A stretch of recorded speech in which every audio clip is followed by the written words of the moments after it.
That was not a reactionary comment, but he went on to further say, if the agency that collects taxes from me is able to target, as they did in the qualification for tax-free status, was to keep them from using the tax system to target me for other things. So the reason this is an important hearing, the reason it's an important audit, and the reason we do need to have an important investigation is if for no other reason to restore the confidence of the United States of America in the Internal Revenue Service. I want that understood. That's my concern, and that came to me from a constituent last night who said it far better than I could possibly say it.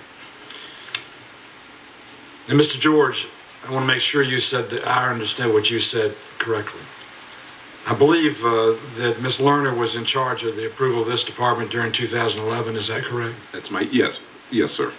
I thought I heard you say that the Cincinnati office was ordered to change their criteria by the director, and that following that order to change it, they changed it back. That is correct, sir.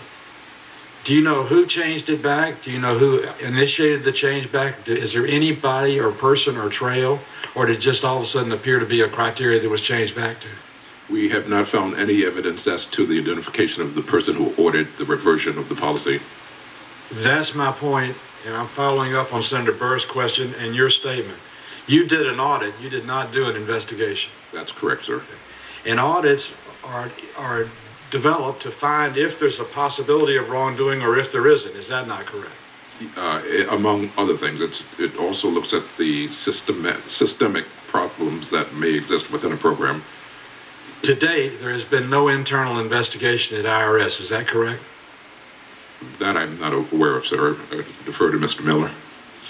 We took a look in the March timeframe to take a look at what was happening in the cases. That was when I was reported to me in May that there were issues. This sort of thing would be done by TIGTA, and we stood and worked with TIGTA on this. All right, then let me ask both you and Mr. Schulman quite the same question. You are now past commissioners of the IRS, correct? There's going to be a new commissioner, correct? Let's assume that commissioner is going to make a phone call before he or she accepts the appointment and ask for your advice as to what to do. Regarding this issue, what would your advice be to the next commissioner of the IRS? Mr. Miller? I would agree with your opening statement, sir. I mean, we have, and it breaks my heart because I've spent 25 years trying to protect the service. The service, right now, the perception is that there's an issue, and that new commissioner needs to attack it. He needs to, or she needs to, take a hard look, make some changes, put in place some safeguards that are very obvious in terms of their transparency, what the process is, how we're going to do things, and regain the belief of the American people that the IRS is and remains nonpartisan. Mr. Shulman. So the Commissioner of the Internal Revenue Service has multiple things to deal with: filing season, technology. Last year it was the fiscal cliff, offshore issues, and I think the challenge for the next commissioner is, frankly, what you talked about, that this whole episode is clearly put a blemish on the agency. It's cast a shadow over all of the good work that the men and women do every day. I think what the next commissioner needs to do is try to rebuild the faith that people have in the impartiality and fairness of the agency, without losing sight of, this is a small sliver, an important one, of what the agency does, and not have it overwhelm him so problems emerge elsewhere. Well, my hope was that the answer would have been that whomever the next commissioner is, he or she, should immediately request an investigation of the findings of the audit to determine if there were violations, if there were, who authorized them, and if they were authorized, who actually carried them out. Because to me, the one thing that we have never gotten to at the bottom of this is what the chairman referred to at the beginning of the hearing, is who, what, where, and when. And when we do that, only when those answers to that question take place, can you begin the process of restoring the confidence of the American people in the Internal Revenue Service. Thank you, Mr. Chairman. Thank you, Senator. I think Senator Cornyn's next. Thank you, Mr. Chairman. Mr. Chairman, I want to thank you and Senator Hatch for convening this hearing in a strong bipartisan way in accordance with the finest traditions of the Senate. This is a very important issue, as we all know, and without regard to party affiliation or stripe or ideology, if we can't trust the IRS to perform its functions impartially in accordance with the rule of law, the confidence in the American people will be shaken to its very core. So this is very important, and I want to say thank you for that. Mr. Miller and Mr. Schulman, as you know, in 2011, 2012, I began to receive complaints from my constituents in Houston, Texas, Waco, and San Antonio from organizations like the King Street Patriots, True the Vote, the San Antonio Tea Party, and the Waco Tea Party, asking me to assist them to inquire why the IRS was taking a particularly aggressive posture with regard to their applications for tax-exempt status. And I share Senator Hatch's and others' comments and concerns about the denials that have occurred over the course of time that any targeting was taking place, when we now know that targeting was in fact taking place. Mr. Miller, you started your testimony by apologizing, and Mr. Schulman, I wonder if you have any words of apology for my constituents and others who feel like the public trust has been violated by the IRS. You know, I'm deeply, deeply saddened by this whole set of events. I've read the IG's report, and I very much regret that it happened, and that it happened on my watch. Is that an apology? To your constituents, I don't know the details of your constituents. I don't know what happened to them. I didn't, look at particular constituent in taxpayer matters. I mean, as a general principle, as the IRS commissioner, I didn't touch individual cases, and I certainly didn't touch cases that involved political activity. So if I knew the details of it, I could give you, an answer. So it's not your responsibility. The buck doesn't stop with you. I certainly am not personally responsible for creating a list that had inappropriate criteria on it. And what I know with the full facts that are out is from the Inspector General's report, which doesn't say that I'm responsible for that. With that said, this happened on my watch, and I very much regret that it happened on my watch. Well, I don't think that qualifies as an apology. It qualifies as an expression of regret, which I think is well deserved. But I have, beyond just the question about the particular activities here that the Inspector General has discovered, and which we are all now becoming acquainted with, I had a question, Mr. Schulman, about what you talked about earlier in your testimony as the core function of the IRS. And when I think about the core function of the IRS, it is to collect the revenue that the federal government needs in order to function. But it seems like over the years that the Congress has given the IRS additional responsibilities. For example, to police political activity and speech. And now to implement Obamacare.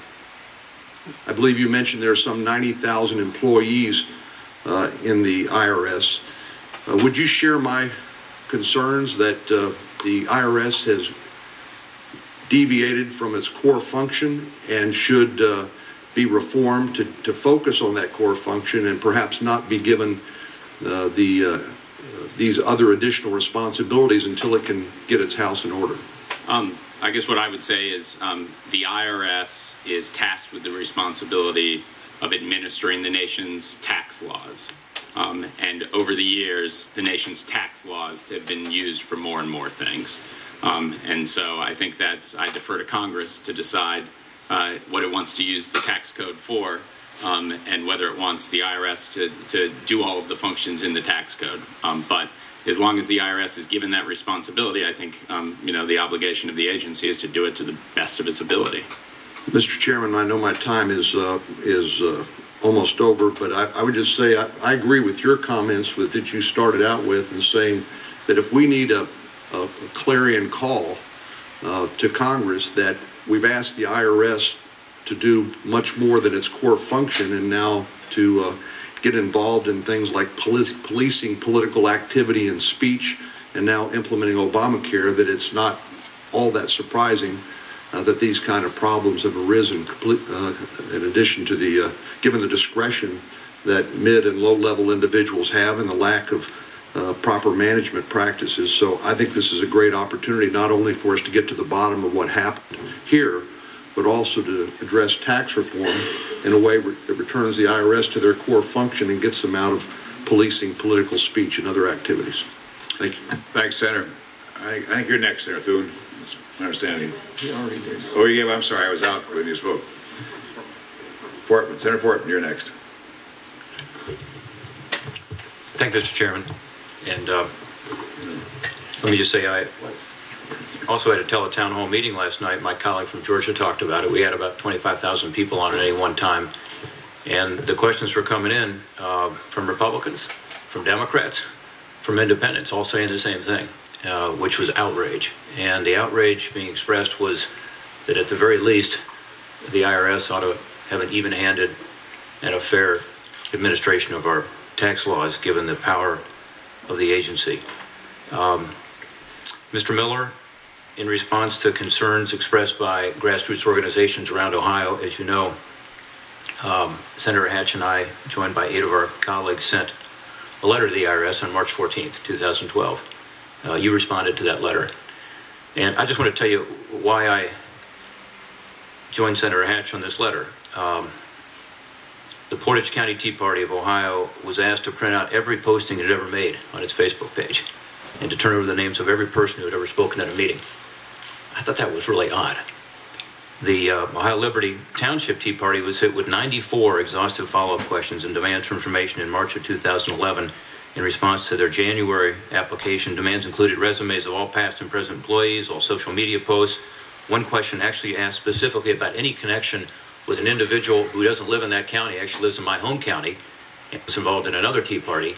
So they were trying to find out about an individual that had no connection with that Tea Party. Kind of scary. The Ohio Liberty Coalition was hit with similar questions, concerns. Its application was delayed by over 2 years. The Shelby County Liberty Group sent me this letter they got from the IRS, and it is, as Mr. George has talked about earlier, inappropriate, irrelevant questions, and they were also given 3 weeks, 21 days to respond. These are individuals who were asked to come up with tons of information in a short period of time, much of which was difficult for them to compile. So they contacted me. For instance, they want to know the names of every person in the organization, the amount of time they spend at particular events. They want to know detailed contents of speeches, forums, names of speakers, panels, so on and so forth. So that's why we wrote the letter. And our letter asked for the IRS to give us, quote, assurance that this recent string of inquiries is consistent with the IRS's treatment of tax-exempt organizations across the political spectrum. So the letter was very specific. There was no question what we were asking. The letter specifically asked, when and on what basis does the IRS require a 501c4 applicant to make disclosures beyond the standard information, and what objective criteria are used to identify applications for greater scrutiny? These questions go to the heart of political allegations that we were hearing about. So let me ask you, Mr. Miller, did you receive and read that letter on March 14th? I don't know when I read it. At some point. Did you receive that letter and read it? At some point, yes, sir. Did you think the allegations described in the letter, what we call the serious implications of discriminatory enforcement, were alarming? I was aware already of the problems that were occurring in those letters, and I was in agreement that they seemed over. You were aware before the March 14th letter this was occurring? In the same time frame, sir. I didn't realize that. So you knew before the March 14th letter that these serious allegations were out there. Well, sir, and you testified on or about March 23rd. Okay, I'm sorry. I thought there were things in the newspapers as well. You testified that on or about March 23rd, 9 days after receiving our letter, that you asked Nancy Marks, who's the senior technical advisor for tax-exempt and government entities to, quote, lead a team and take a look what was going on based on these allegations. Is that correct? I did. And you testified that Nancy Marks reported back to you on May 3rd with the revelation that political criteria had in fact been used to target certain 501c4 applicants. In fact, you said today that that 2012 briefing included much of what is outlined in the IG report by Mr. George. So for 6 weeks, from March 23rd, when you sent your team down to Cincinnati to find out what was going on, to May 3rd, you didn't bother to ask for any kind of interim report or updates from the team that you tasked with investigating these serious allegations? No, sir. I don't believe I did. So you sent a team off, and for 6 weeks, you didn't ask them what was going on? Never heard from them?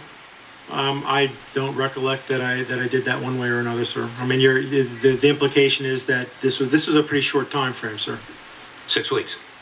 So you're finding out about these very serious allegations, you're sending the team out, and for 6 weeks you never hear back from them, never have the curiosity to ask them what's going on. The allegations, sir, we had handled. We had looked at those letters. They seemed overbroad to us. We gave people more time. We pulled back the donor list requests, and by the way, the donor. Well, no, you hadn't acted yet. This was still going on during this period. Now, I'm talking about between March 23rd and May 3rd. There's two pieces here, sir. One is what I found out on May 3rd. The letters we acted on immediately. We tried to get people more time, and I think if you talk to your folks, that's going to be what they're going to say. So if you didn't even bother to hear back from them for 6 weeks, you responded to our letter on April 26th, and you did not bother to ask them if anything was wrong before you chose to respond to our allegations.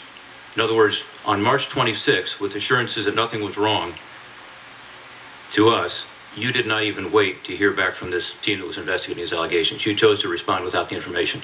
No, I responded to the questions that were asked, and they were all about the donor list, and they were responded to correctly and truthfully. Now, remember, this is the letter I talked about earlier where we asked specifically about whether there was political targeting. It was very clear what we were asking about. You sent a team out to go investigate it. The team takes 6 weeks. You respond to us on April 26th, which is a week before you apparently heard back from them. And you didn't bother to get the report from them before you responded to us. Is that accurate? I don't know whether I did, whether I purposely did that or not. I don't think I did, sir. Bottom line is, I answered the questions I thought were being asked. I answered them truthfully, sir. So you didn't bother to check with the team investigating his charges before assuring me, Senator Hatch, and others in your April 26th letter that the IRS applies greater scrutiny to 501c4 applications based on only, you said, individualized consideration, whether issues remain. In other words, no political criteria whatsoever. Let me ask you this.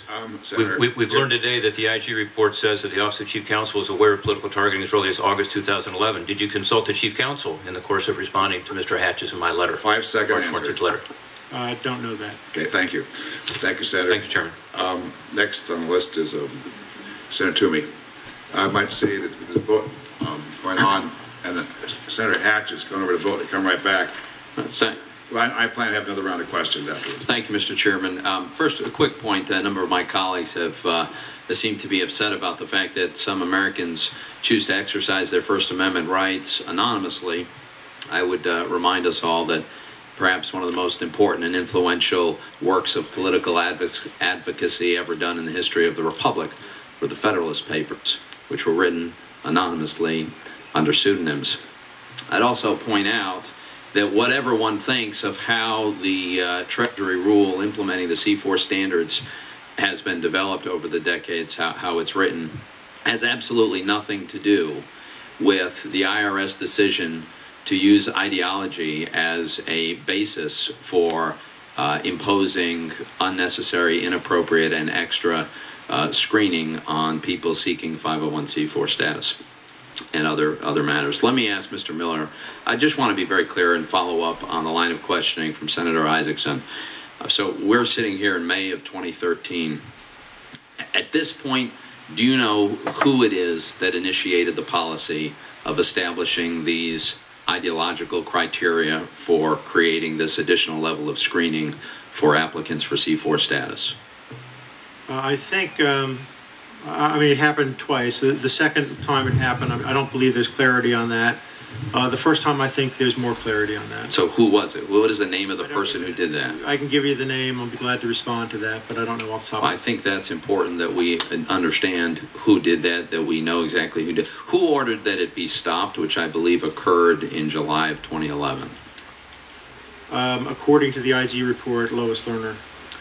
According to, so you don't have any knowledge of that other than the IG's report? I believe that's the way it happened, yeah, but I'm not, I believe that's the case. And then who ordered that it be resumed, although using slightly different words, the same idea was resumed in May of 2012? I believe I indicated, and I think the IG concurs, that that's less than clear. So why is that less than clear even now? I mean, these are people that reported in a direct chain to you. You were the Deputy Commissioner for Services and Enforcement.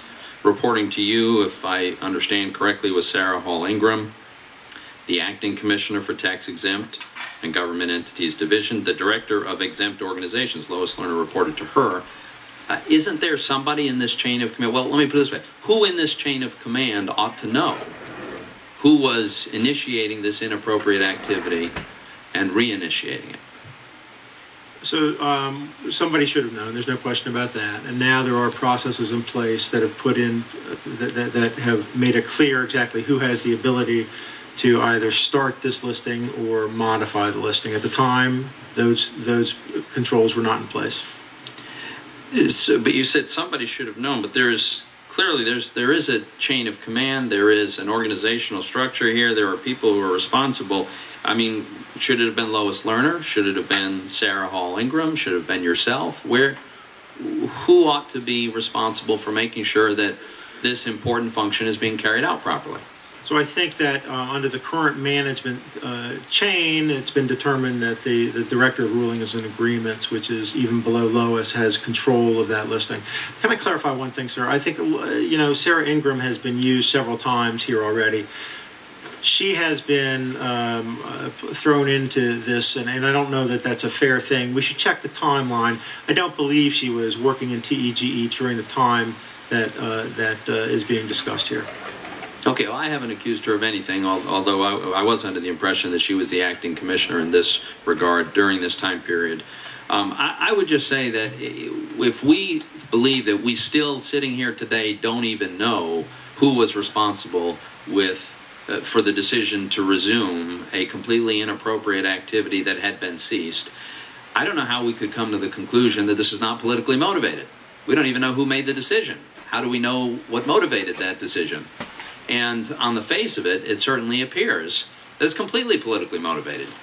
To the best of my knowledge, there was no criteria identifying left-of-center organizations as deserving special scrutiny, using the words progressive or 99% or Occupy Wall Street. None of that was ever part of the criteria. So given the obvious one-sided nature of this criteria and the fact that we still don't know, Mr. Chairman, I would just suggest that what we need to do is to bring before this committee some people who might actually know the answers to these questions about who actually decided that this was a good idea, who decided that we ought to resume this after the initial malfeasance was ended. But it's frustrating to have no answers for a hearing like this. Okay. Thank you. Frankly, okay. I apologize. Can you come back, Senator? I can't. You cannot. Could I just take 2 minutes? Okay, go ahead. I want to actually begin in my 2 minutes with where Senator Toomey ended. And the IG has said he doesn't know who made the decision to resume. The IRS commissioner doesn't know who made the decision to resume. I mean, did you ask these questions, or what did people in Cincinnati say about who made the decision, or people in Washington say about who made the decision? It just seems impossible that we don't know that answer. So I did ask in May. I was told a name, and it turned out that they didn't think that was the correct name. So was that a name of somebody in Ohio or a name of somebody? It was the name of a group manager in Ohio. I don't know how we get to the bottom of it, but I think somebody needs to be able to answer that. It doesn't seem like it's asking too much. I did ask, sir. I think we should ask again. And if the IRS won't do it, I think we need to do it. This is the last thing, and I'll close on this, Mr. Chairman, because I know time is short and I don't want either of us to miss the vote. Mr. Schulman said a few times that the IRS has been given a difficult job to do. No doubt that's true. I think in this case, we didn't give the job. I think that the regulation that the Treasury wrote or whoever wrote it 50 years ago simply is not consistent with the law as it's been written. So I would argue that the agency's taken on the task. Since you are all three lawyers and you've all worked in this area, I'd ask you whether you think the regulation as written reflects the spirit, not even the spirit, the language of the statute as it's written with respect to C4s. Does anybody here want to defend the way the language is written? So let me start. I'm not going to defend it or attack it. It is what the regulation is, and as the administrator, that's what we would do. Let me note one thing, though. If we were to modify, and we should be open to the conversation, and obviously the Treasury's policy folks would be key in this. If we were to modify, we might still be in the same place where we have to determine, how much political activity needs to be done, even under an exclusively, because it might not be 100% you can't do it. It might be X percent. Even there, we would have a hard time parsing what's politics, what's not. What's an issue ad versus education. These are very difficult tasks. Anybody else want to defend it? I don't want to defend it, sir, no. Okay, I think with good reason. Thank you, Mr. Chairman. The committee's in recess for about, I'm guessing about 10, 15 minutes. Apply for tax exempt status. Have a sense that their work is not just important in terms of the policy, but they're appointed or elected to office to be servants. And I have to say, listening, and I've been here for virtually every minute of this hearing, I wish there was more of a sense of, frankly, of outrage, or at least more contrition being demonstrated by both you, Mr. Schulman, and you, Mr. Miller, in light of what's happened here. Because in my experience, whether it's an elected official, appointed official, or a public agency, when something goes wrong, it's as if you had something that fell on the ground and shattered. And the one question that we all have is whether or not rebuilding substantial public confidence in the IRS is going to be putting back 3 or 4 pieces together, or whether it's been so shattered that it'll take many, many years to rebuild that confidence. So that's the predicate that I start with. I also point to, in the report in Appendix 5, an organizational chart, which I don't need to hold up. I think most Americans have seen these. It starts at the very bottom, page 29 of the report. It starts at the bottom where you have program manager determination, or the determinations unit, and then you have the program manager and determination specialist, both located in Cincinnati, Ohio. At the next level, you have a director of rules and agreements in Washington. At the next level, director of exempt organizations in Washington. At the next level, the acting commissioner for tax exempt and government entities. And then you get to the deputy commissioner level, which, Mr. Miller, I guess you began there in September of 2009. Is that correct? Yes, sir. And that was while, Mr. Schulman, you were, in fact, the commissioner of the IRS. Is that correct? Yes. And then you turn to, or I turn to page 7 of the report. By the way, on page 6, IRS policy statement 1.1 talks about promoting public confidence and being impartial, which is obviously part of what the crux of the problem is here. But I'm looking at page 7 of the report, and I just note for the record, this is in the first full paragraph, maybe the second sentence, quote, the determinations unit developed and implemented inappropriate criteria in part due to insufficient oversight provided by management. So that is a management failure, as clear as can be. It says that in that same paragraph, inappropriate criteria remained in place for more than 18 months. Determinations unit employees also did not consider the public perception of their conduct. And then finally, the criteria developed showed a lack of knowledge by the individual in that unit. Later on the same page,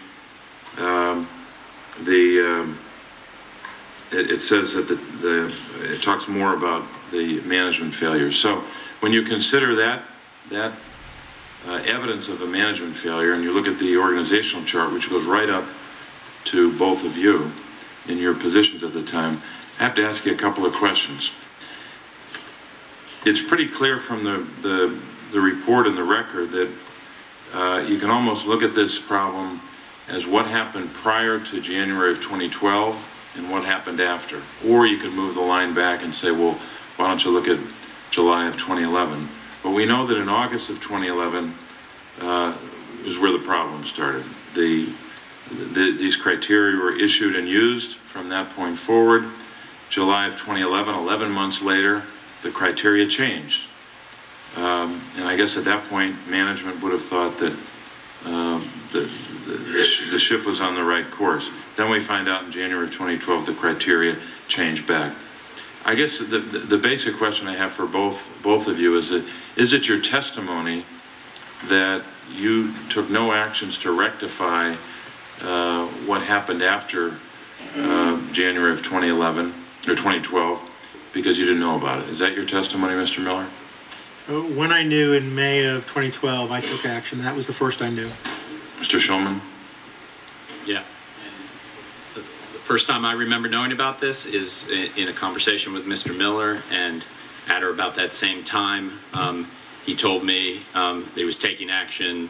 The list had been corrected, and so yes. Well, I don't know. Yes, that's what happened. Well, I would assert that the fact that you didn't know was a management failure of some kind, and I would hope that the IRS at this point, when you've got 9 recommendations that the administration says are going to be implemented, that those recommendations be implemented expeditiously. I realize that you don't have a direct impact on that any longer, but I think the American people need to hear, Mr. Schulman, more of what you expressed after about 90 minutes here in answering Senator Cornyn's question about, at a minimum, a sense of disappointment and contrition, as opposed to we didn't know, and I think an attitude that only makes the problem worse. And I know I'm limited on time, but I'll try on the second round, maybe. Thanks, Senator. Senator Cantwell.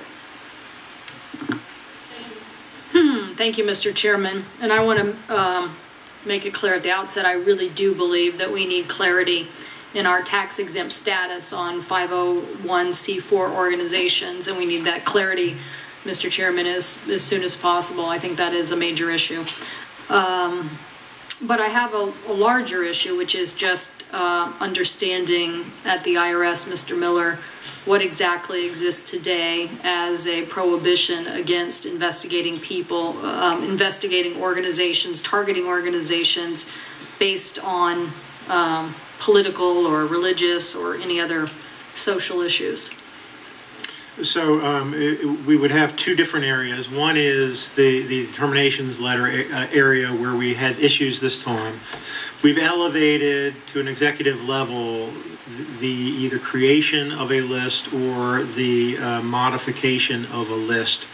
And the list will not have names on it. The list will have what it has. No, I'm asking a larger question, which is what rule, what regulation, what statute is in place that prohibits an employee of the IRS from targeting people for either political, social, or any kind of personal reasons, and what are the safeguards? Mr. George, in response to my colleague from South Dakota, mentioned, the criminal code section that applies to revealing or disclosing personal information.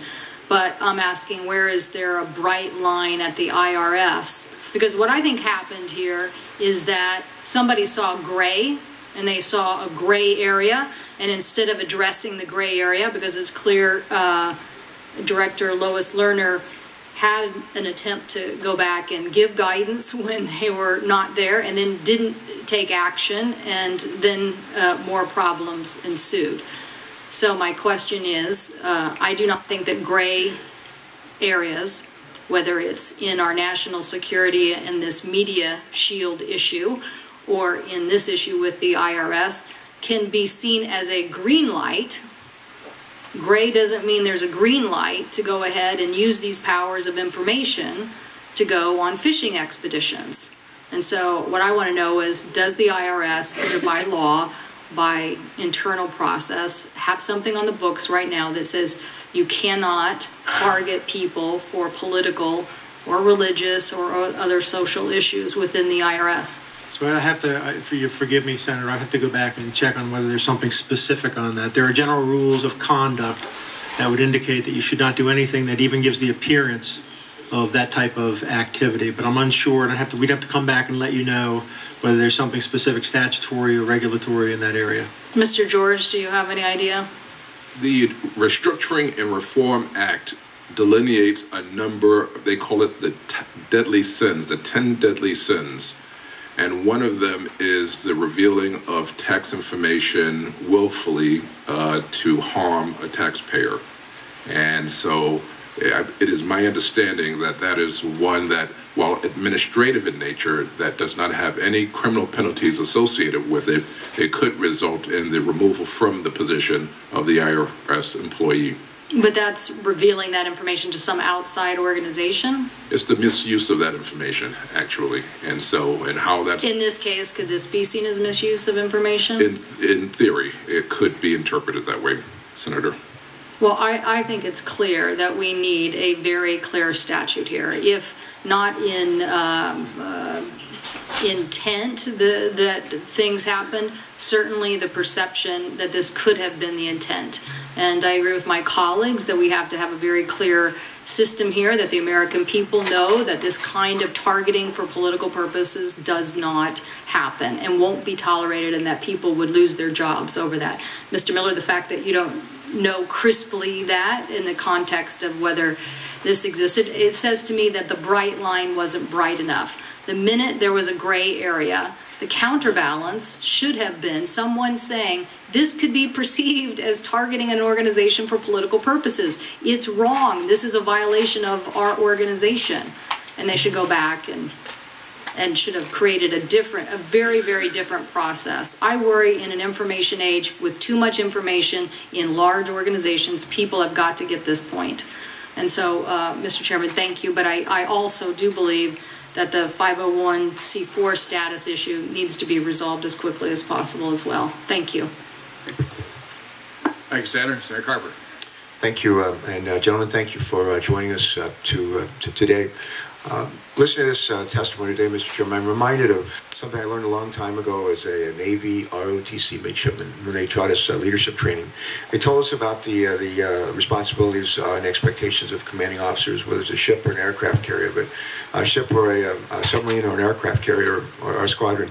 If a ship ran aground in the middle of the night, it was 2 a.m, and someone else was the officer of the deck, we hold the commanding officer of the ship responsible. The captain of the ship is responsible. The captain of the ship is expected to stand up and take responsibility and say, this happened on my watch. I may not have been on the deck. I may have been sound asleep, but I'm responsible. I think one of the things that's so frustrating here is that just a reluctance to assume responsibility.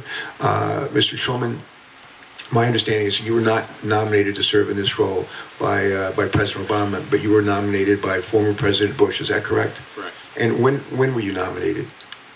I was nominated in either, I think the end of November, maybe the beginning of December of 2007. 2007. When I was elected governor, we went off to new governor school. Actually, one of the people who was one of our mentors there was your dad, then Governor Casey. And one of the lessons I learned at new governor school in 1992 as a new governor was when you make a mistake, don't drag it out for a day or a week or a month. Admit it, take responsibility, and say we're going to fix this problem and move on. And I think one of the frustrations for us is that your reluctance, maybe unwillingness to say, this happened on my watch. And I think with the reporting at the chain of command, as I understand it, from Cincinnati, it flows up through Mr. Miller, flowed up through Mr. Miller, then directly to you. So I just leave that at your feet. that's a disappointment to me, and I think it's one of the reasons why, it's one of the things that's going down hard with my colleagues, and I think the American people. We want somebody to take responsibility, to apologize, and say this happened on my watch, and then to move forward. I want to note, we don't make the job of the IRS easy. People who serve on this committee, people I serve within the Senate, we make it hard. But we have hugely complex tax code, voluminous. We make changes. We delay passing legislation right up until time to file for taxes. We don't make the job easy. We make it difficult.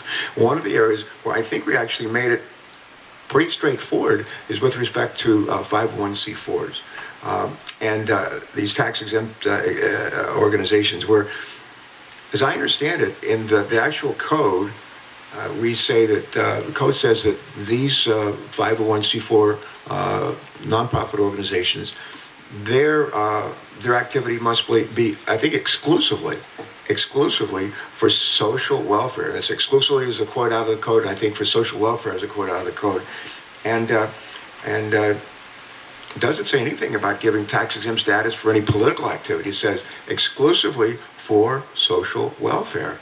Now, how we end up in this situation, whether we're extending tax-exempt coverage to these entities that are clearly not exclusively for social welfare, which actually, to me, it looks like a lot of what they're about is affecting elections and weighing in on elections. It'd be a lot easier for the IRS if we just go back to the code, and where it says they got to be exclusively for social welfare. Let's make sure that they are. Let me just ask you all to respond to that. Starting with Mr. George, please.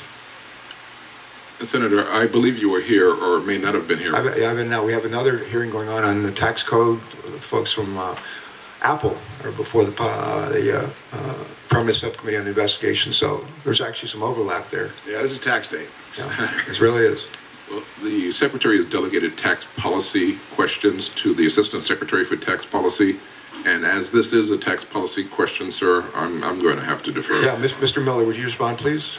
I will, but first, and I'm sorry that Senator Casey is gone. I opened my statement with an apology, sir, and I do apologize. And you know, what happens on my watch, whether I did it or not, is like that commanding officer. I am responsible. Good, thank you. So I appreciate that. On this, you know what? I didn't mention you when I was talking about that. Go ahead. This issue we've talked a little bit about today, and that is, the regulations interpret exclusively as primarily. That puts us into a difficult place of figuring out what's in and outside of the C4 work. I do think it makes sense to take a look at it. I don't know that we will be in a better place after looking at it, because we will still have to figure out what falls within even the exclusively. Is it 10%? Is it 15%? Is it 20%? We will still have that problem, but it is clear that the world's changed since 1958 or whatever it is when we did that regulation, and it does make sense to take a look. Yeah, Mr. Schulman? I don't have anything to add to what I said before, that I think it's incredibly difficult for the IRS to administer the current regulations on the book. And I think it's well within the purview of this committee and Congress to take a look and be very clear. And if Congress isn't going to act, I think it's well within the purview of the Treasury to take those actions. Good. Mr. Chairman, can I ask one more quick question, if I could? And you don't have to get into this, but I just want to put it before you. Do you know if the IRS has investigated whether Priorities USA or Crossroads GPS are primarily social welfare organizations or political in nature? Don't know if that's been done. So I think, sir, that would be 6103 information that we wouldn't be able to speak to publicly. All right, thanks very much. Okay, well, thanks. Frankly, Senator, that's the question I was going to ask. These are the two 800-pound gorillas in the room that have not been addressed. That is Priorities USA or Crossroads GPS. They're the ones apparently spend a lot of money buying TV ads and influencing campaigns, apparently. There's not a lot of evidence thus far, correct me if I'm wrong, that some of the organizations that were investigated by the Cincinnati office were clearly spent a lot of money for political purposes. I don't know. That's not really come out here as near as I can tell. But so what about Crossroads? What about Priorities USA? I mean, it's obvious to you, it should be, as commissioners, that a lot of money is being spent on the rubric of 501c4, a lot. And I'm wondering what you did about it, because that's where the abuse, apparently, is. That's where it seems to be.